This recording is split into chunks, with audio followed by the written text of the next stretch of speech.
बिस्मिल्लाहिर्रहमानिर्रहीम। अस्सलाम वालेकुम प्यारे दोस्तों, आज हम आपको एक ऐसी जमीन की कहानी सुनाने जा रहे हैं जो तारीख के हर दौर में खास रही है।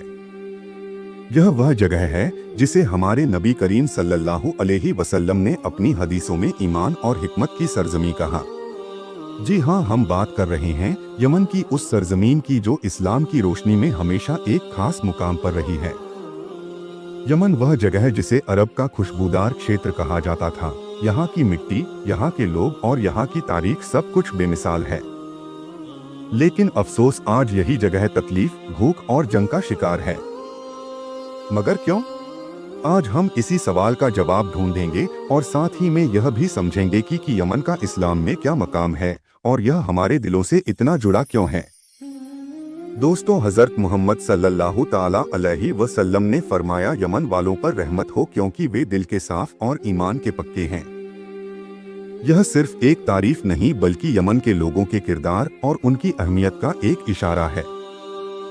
हमारे नबी ने फरमाया था कि ईमान यमनी है और हिकमत भी यमन से है। इसीलिए यमन की धरती हमेशा से इस्लाम की रूहानी और तारीखी तासीर का हिस्सा रही है। पैगंबर सल्लल्लाहु ताला अलैहि वसल्लम ने यमन को दुआ भी दी थी कि अल्लाह हमारे यमन पर अपनी रहमत नाजिल कर, यमन वालों पर रहमत हो क्योंकि वह दिल के साफ और ईमान के पक्के हैं। यह हदीस सही बुखारी और सही मुस्लिम दोनों में मौजूद है। यमन की सरजमीन इस्लाम की पहली सदियों में एक बेमिसाल थी। जब इस्लाम का पैगाम पूरी दुनिया में फैल रहा था तो यमन के लोग पहले उन खुशकिस्मत में से थे जिन्होंने इसे कबूल किया। हजरत अली रजी अल्लाहु अन्हु और हजरत मूसा बिन जबल रजी अल्लाहु अन्हु जैसे सहाबा को हमारे नबी सल्लल्लाहु अलैहि वसल्लम ने खुद यमन भेजा ताकि लोग दीन की समझ हासिल करें। वो जमाना यमन के लिए इज्जत और बरकत का दौर था। यमन का जिक्र सिर्फ इस्लामी तारीख में ही नहीं बल्कि इससे पहले की किताबों और तहजीबों में भी आता है। ये वो जगह है जहाँ सबा और आमिर जैसी तरक्की पसंद हुकूमत हुआ करती थी। आपने मलिका सबा यानी रानी बिल्किस का नाम तो सुना होगा। हजरत सुलेमान अलैहिस्सलाम के साथ उनका पूरा वाक़या कुरान करीम में दर्ज है। यमन का नाम खुशबू, रेशम और अमन की जमीन के तौर पर लिया जाता था। मगर अफसोस, आज यही यमन भूख, गरीबी और जंग का मैदान बन चुका है। 2015 के बाद से यमन की जमीन सियासत और तकरार का शिकार हो गई है। लाखों लोग बेघर हो चुके हैं। हजारों मासूम अपनी जान गंवा चुके हैं और आज भी यहाँ अमन का नामो निशान नहीं। यह सूरत हाल सिर्फ सियासत का नतीजा नहीं है बल्कि मजहबी और ताकत के झगड़ों का अंजाम भी है। अब सवाल यह उठता है कि यमन के हालात इस कदर खराब क्यों हुए। इसकी एक बड़ी वजह है हूती आंदोलन, जिसको हूती भी कहा जाता है। यह आंदोलन 2004 में हुसैन बदरुद्दीन अल-हौती ने शुरू किया था। इस आंदोलन की जड़ें ज़ैदी मुसलमानों में थी जो शिया इस्लाम की एक शाखा है। ज़ैदी 1000 साल तक यमन की हुकूमत का हिस्सा रहे, लेकिन वक्त के साथ सियासी और समाजी हालात ने उनकी ताकत को कमजोर कर दिया। 2015 के बाद हूती आंदोलन ने यमन के बड़े हिस्से पर कब्जा कर लिया और सऊदी अरब से एक बड़ी जंग शुरू हो गई। सऊदी अरब का दावा है कि हौथी यानी हूती ईरान की मदद से यमन में फसाद फैलाना चाहते हैं, मगर दूसरी तरफ हूती इसे अपने वजूद की लड़ाई बताते हैं। इस सियासत में सबसे ज्यादा नुकसान अगर किसी का हुआ है तो वो है यमन के आम लोग। दोस्तों, यमन का मसला सिर्फ सियासी या मजहबी नहीं है। यह पूरी मुस्लिम उम्मत के लिए एक इम्तिहान है। हमारे प्यारे आका सल्लल्लाहु ताला अलैहि वसल्लम ने फरमाया, जो शख्स किसी मजलूम की मदद नहीं करता वह उम्मत का हिस्सा नहीं। आज यमन के लोग हमारी दुआओं और मदद के सबसे ज्यादा हकदार हैं। हम यह नहीं कह रहे हैं कि किसी सियासी पक्ष का साथ दे बल्कि इंसानियत और इस्लाम के तकाजे से उनकी मदद करें। दोस्तों, कुरान में भी यमन का जिक्र सीधे तौर पर नहीं आता, लेकिन कुछ आयतें हैं जो यमन से ताल्लुक रखती है।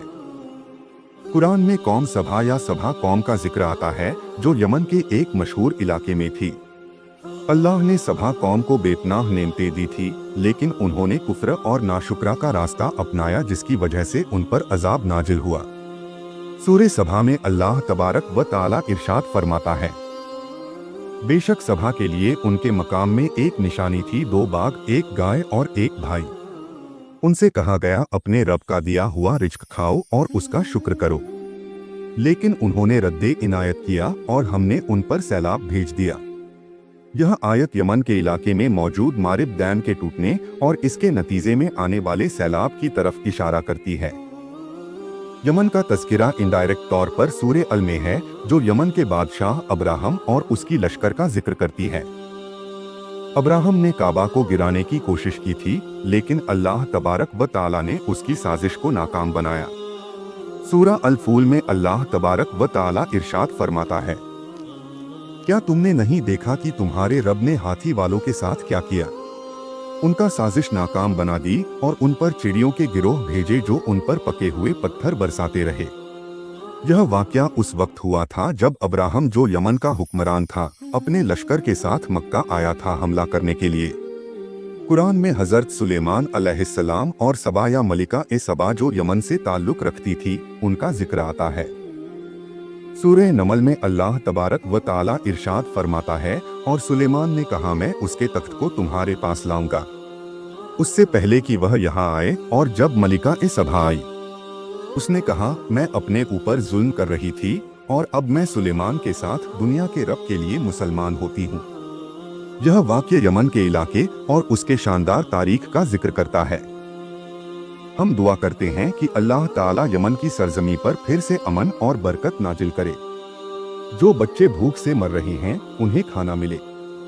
जो बेघर हैं, उन्हें घर मिले, और जो लड़ाई में मारे जा रहे हैं, उन्हें इंसाफ मिले। यह हमारी जिम्मेदारी है कि अपने भाइयों और बहनों को इस दर्द से बाहर निकालने के लिए दुआ करें और जो बन सके मदद करें। प्यारे दोस्तों, अगर आपको ये वीडियो पसंद आया हो तो इसे शेयर करें ताकि ज़्यादा से ज़्यादा लोग यमन के बारे में जानें। हमारी इस कोशिश को दुआओं में याद रखें। और दोस्तों, अगर आपको इस वीडियो में कोई गलती नज़र आती है, कोई मिस्टेक नज़र आती है, तो आप हमें कमेंट करके ज़रूर बताइएगा। इंशाअल्लाह हम उसको सुधारने की कोशिश करेंगे।